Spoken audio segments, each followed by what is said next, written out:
आपण आता दुसरं चॅप्टर सुरू करू 11वीचं systematics of living organism. Systematics of living ऑर्गॅनिझममध्ये पहिला पॉईंट आहे सिस्टमॅटिक्स. सिस्टमॅटिक म्हणजे काय, तुम्हाला त्याची डेफिनेशनच द्यावी लागेल. पुस्तकात ती डेफिनेशन दिलेली आहे. Systematic is the study of kinds and diversity of organism. Diversity of organism. आता आपण ऑर्गॅनिझमची मध्ये असणारे वेगवेगळे प्रकार आणि त्याची जी काही डायव्हर्सिटी आपल्याला वेगळेपणा, प्रत्येक ऑर्गॅनिझममध्ये असणारा वेगळेपणा हे आपण आधी पाहिला. तर याचे काइंड्स म्हणजे प्रत्येक ऑर्गॅनिझममध्ये असणारे वेगवेगळे प्रकार, त्यामध्ये असणारी डायव्हर्सिटी आणि शिवाय it is and there comparative and evolutionary relationship काय आहे याचा स्टडी ज्याच्यामध्ये केला जातो ते म्हणजे सिस्टमॅटिक. म्हणजे समजा एखादं प्लांट आहे किंवा ॲनिमल आहे. समजा एखादा ॲनिमल आहे टायगर. मग आता आपण टायगर पण पाहतो आणि एखाद्या वेळी कॅट पण पाहतो. बघा तुम्ही, कॅट आणि टायगरमध्ये खूप साम्य दिसतं, बरंचसं साम्य दिसतं. मग हे साम्य कशामुळे असेल, त्याच्यामध्ये काही इव्होल्युशनरी रिलेशनशिप असेल का हे शोधून काढलं जातं.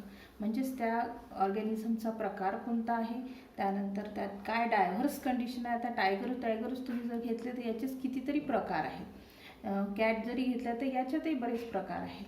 मग त्यांचा कंपॅरेटिव्ह स्टडी करायचा आणि त्याच्यामध्ये काही इव्होल्युशनरी रिलेशनशिप आहे का ह्याचा स्टडी ज्याच्यात केला जातो दॅट वन इज कॉल्ड सिस्टमॅटिक्स. मग सिस्टमॅटिक्स ही जी काही टर्म आहे ती सिम्पसननी दिली होती पहिल्यांदा. Simpson in 1961.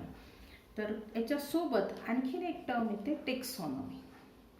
टेक्सॉनॉमी म्हणजे सुद्धा स्टडीच आहे. हा लॅटिन वर्ड आहे. टेक्सॉनॉमी लॅटिन वर्ड टॅक्सिस पासून तयार झालेला आहे.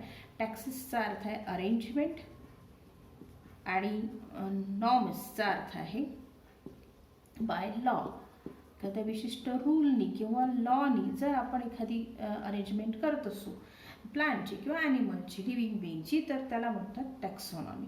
मग प्लांटची प्लांट टॅक्सॉनॉमी वेगळी असेल, ॲनिमल टॅक्सॉनॉमी वेगळी असेल. प्लांट टॅक्सॉनॉमी, ॲनिमल टॅक्सॉनॉमीचं वेगळं स्टडी केलं जातं. तर टॅक्सॉनॉमीची सुद्धा तुम्ही डेफिनेशन देऊ शकता. Taxonomy means the classification following. याच्यामध्ये दोन हे येईल, क्लासिफिकेशन येईल. आपण त्या प्लांटला किंवा ॲनिमलला क्लासिफाय करतो. Classification following the rule, following some rules. काही रूल्स असो किंवा लॉज असतील त्याचे बायोलॉजीचे, त्यानुसार क्लासिफिकेशन केला जात असेल तर that is called taxonomy. This term it is also first introduce, पहिल्यांदा ज्यांनी इंट्रोड्यूस केली ते होते A.P.D. कॅन्डोल. यांनी क्लासिफिकेशन सिस्टीम पण दिलेली आहे. A.P.D. कॅन्डोल व स्विस बॉटॅनिस्ट, आणि यांनी पहिल्यांदा ही टर्म दिलेली आहे टॅक्सॉनॉमी. आता याच्यामध्ये भरपूर अभ्यास झालेला आहे. वेगवेगळ्या प्लांट्स आणि ॲनिमल्सचा आपण याच्यामध्ये अभ्यास केलेला आहे. मग क्लासिफिकेशन म्हणजे काय, यात ही टर्म आलेली आहे. याच्यातूनही पाहू आता आपण क्लासिफिकेशन का क्लासिफाय करायचं, त्याची गरज काय आहे आणि क्लासिफिकेशन कसं करतात कुठल्याही ऑर्गॅनिझमचं. तर क्लासिफिकेशन हे फार आवश्यक आहे. सिस्टमॅटिकली एखाद्या ऑर्गॅनिझमचा स्टडी करायचा आहे, त्या ऑर्गॅनिझमचे इकॉनॉमिक इम्पॉर्टन्सेस काय, शेवटी आपण कुठे येतो की कुठल्याही गोष्टीचा मानवाला फायदा काय होईल हे पाहण्यासाठी म्हणून आपण एखादं प्लॅन किंवा ॲनिमल स्टडी करतो. मग त्याला व्यवस्थित क्लासिफाय करावं लागेल. मग हे क्लासिफिकेशन जे काही केलं जातं, क्लासिफिकेशन म्हणजे अरेंजमेंट ऑफ ऑर्गॅनिझम और ग्रुप ऑफ ऑर्गॅनिझम. विशिष्ट पद्धतीने त्याला ग्रुपमध्ये अरेंज केलं आहे. डिस्टिंक्ट कॅटेगरीज, वेगवेगळ्या कॅटेगरीज केल्या जातात आणि त्यामध्ये त्याला क्लासिफाय केलं जातं. तर मग क्लासिफिकेशन जे आहे ते मुळात 3 प्रकारचं आहे. एक आहे आर्टिफिशियल, म्हणजे प्लांट असो किंवा ॲनिमल असो, ज्यामध्ये 3 प्रकारामध्ये करतात. एक आहे आर्टिफिशियल टाईप ऑफ क्लासिफिकेशन, दुसरं आहे नॅचरल आणि तिसरं आहे फायलोजेनेटिक. असे 3 प्रकार आहेत. मग आर्टिफिशियल याच्या सिस्टीमच आहेत. वेगवेगळ्या सायंटिस्टने वेगवेगळ्या सिस्टीम दिल्या आहे. काही जणांनी आर्टिफिशियल प्रकारातली दिली आहे, काही जणांनी नॅचरल प्रकारातली, काही जणांनी फायलोजेनेटिक प्रकारातली. मग प्रत्येकाचा प्रकार पाहू आपण कसे क्लासिफाय केलेल्या असतील. तर आर्टिफिशियल सिस्टीम म्हणजे काय की this system it is based on few easily observable but non evolutionary. आता तुम्ही सहजपणे ऑब्झर्व करू शकता असे काही कॅरेक्टरिस्टिक, त्यांची सिमिलॅरिटी पाहायची, त्याला एका ग्रुपमध्ये ठेवायचं. त्यात कुठेही इव्होल्युशनचा संबंध नाही, नॉन इव्होल्युशनरी. कोण कोणापासून पुढे उत्क्रांत झालेला आहे हा वगैरे विचार याच्यामध्ये नाही आहे, म्हणून नॉन इव्होल्युशनरी, फक्त इझिली ऑब्झर्व. जसं थिओफ्रास्टस या सायंटिस्टने सर्वात पहिल्यांदा प्लांटचं क्लासिफिकेशन करताना सरसगट आर्टिफिशियली कसं केलं होतं की छोट्या छोट्या आकाराचे जे प्लांट्स होते त्याला त्यांनी म्हटलं होतं हर्ब. त्यानंतर थोडे मोठ्या आकाराचे जे होते ते श्रब, आणि खूप मोठ्या आकाराचे जे होते ते ट्रीज. म्हणजे हे आर्टिफिशियल क्लासिफिकेशन झालं. कशावरून दिलं हे? त्याच्या फॉर्मवरून. फॉर्म कसा आहे, आकार कसा आहे त्याच्यावरून ठरवलं आहे. किंवा एखाद्या वेळी त्याची तुम्ही हॅबिट कन्सिडर करू शकता, किंवा त्याचा कलर आहे, फॉर्म आहे, असं वेगवेगळे बाहेरून दिसणारे जेवढे कॅरेक्टरिस्टिक आपल्याला इथे दिसत आहे त्याच्यानुसार जर हे क्लासिफिकेशन दिलं जात असेल तर it is the type of artificial system of classification. दुसरा प्रकार आहे नॅचरल. हा आर्टिफिशियलच्या थोड्या जवळ जाणार आहे. म्हणजे this is based on objectively significant. याच्यामध्ये आता ऑब्जेक्टिव्हली सिग्निफिकंट काही ठराविक कॅरेक्टरिस्टिक कन्सिडर केले जातात. ऑब्जेक्टिव्हली सिग्निफिकंट म्हणजे आता जसं फ्लॉवर येणारे जे प्लांट्स आहेत ते फ्लॉवरिंग प्लांट, आणि ज्याला येत नाहीत ते नॉन फ्लॉवरिंग आणि फ्लॉवरिंग. मग आता याच्यामध्ये काही इव्होल्युशन कन्सिडर केलं आहे का त्यांनी? नाही. मग इव्होल्युशनरी रिलेशनशिप हे काहीही कन्सिडर केलेलं नसतं, आणि ऑब्जेक्टिव्हली सिग्निफिकंट एवढं कधी rather than being selected for कन्व्हिनियन्ससाठी ते सिलेक्ट न करता केवळ फक्त ऑब्जेक्टिव्हली सिग्निफिकंट असे कॅरेक्टरिस्टिक कन्सिडर करून जर ते क्लासिफिकेशन केलं असेल तर दॅट वन इज नॅचरल. तिसरा प्रकार जो आहे तो खूप महत्त्वाचा आहे. याच्यामध्ये एक एक्झाम्पल तुम्ही देऊ शकता.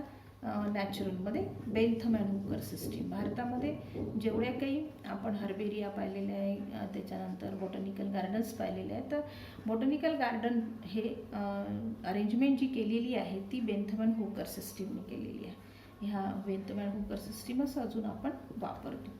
तर फायलोजेनेटिक ही जी सिस्टीम आहे ही थोडी वेगळी आहे. याच्यामध्ये कशाला महत्त्व दिलं जातं? Evolutionary relationship. इव्होल्युशनरी रिलेशनशिप त्यालाच म्हणतात फायलोजेनी रिलेशनशिप. फायलोजेनी कन्सिडर केल्या जाते, म्हणजे वंशावळ पाहिली जाते. म्हणजे आता समजा जसं हे उदाहरण मी दिलं होतं टायगर आणि कॅट, दोन्हीमध्ये साम्य आहे. मग काय शारीरिक साम्य आहे, किती फरक आहे, किती साम्य आहे. Some similarities and differences among the organisms they are considered.